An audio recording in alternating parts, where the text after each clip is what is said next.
পাবেন না। এই দেশের মানুষ রক্ত দিয়ে এই রাষ্ট্র পত্তন করেছে।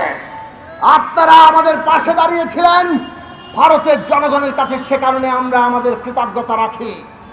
কিন্তু বাংলাদেশের সার্বভৌমত্ব, আমাদের স্বাধীনতা, এই দেশে গোলামকে ক্ষমতায় রেখে যদি নস্যাৎ করতে চান, বাংলাদেশের মানুষ সেটা মানবে না। বাংলাদেশের মানুষ প্রস্তুত আছে এই দেশের স্বাধীনতা সার্বভৌমত্ব রক্ষার জন্য। মৌলানা ভাসানী দিশা দিয়ে গিয়েছিলেন, পিণ্ডির জিঞ্জির ছিন্ন করেছি দিল্লির দাসত্ব করার জন্য নয়।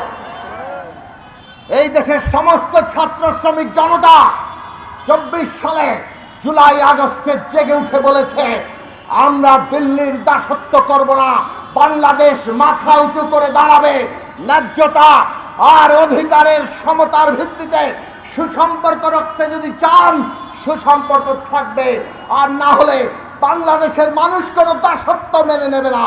যারা মুক্তিযুদ্ধের চ্যাম্পিয়ন দাবিদার ছিল, যারা এই দেশকে মুক্তিযুদ্ধ দিয়ে ভাগ করতে চেয়েছে, যারা এই দেশে মুক্তিযুদ্ধের নাম নিয়ে ফ্যাসিবাদ কায়েম করেছে, আমাদের সন্তানদের বুকে গুলি করেছে, তারা আজকে তাদের চেহারা পরিষ্কার করে দিয়েছে। ক্ষমতা ধরে রাখার জন্য 5 তারিখ সকালবেলাও এই দেশের সেনাবাহিনী, পুলিশ বাহিনী, সমস্ত বাহিনীকে, জনগণকে গুলি করেও তাকে ক্ষমতায় রাখার জন্য তিনি বলেছিলেন, পারেন নাই। এখন ভারতের পায়ে ধরেছেন, ভারতে গিয়ে আশ্রয় নিয়ে বাংলাদেশে বলছেন ডোনাল্ড ট্রাম্পের ছবি নিয়ে মিছিল করতে, আর তাতে হামলা হলে উনি ওনার আমেরিকান লিঙ্কে পাঠিয়ে দিবেন যে এই দেশের ডোনাল্ড ট্রাম্পের সমর্থকদের উপর হামলা হচ্ছে। বন্ধুরা আমার, এই দেশের মানুষকে হত্যা করে ক্ষান্ত হন নাই।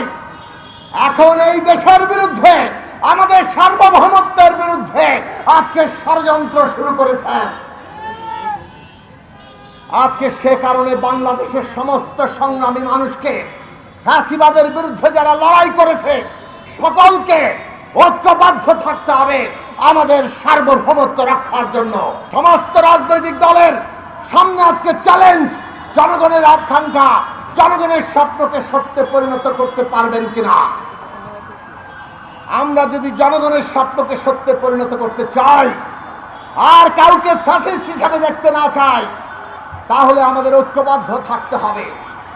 আমাদের ঐক্যবদ্ধভাবে একটা গণতান্ত্রিক সংবিধান, রাষ্ট্র ব্যবস্থার সংস্কার, একটা নতুন বন্দোবস্ত এবং তার ভিত্তিতে নির্বাচন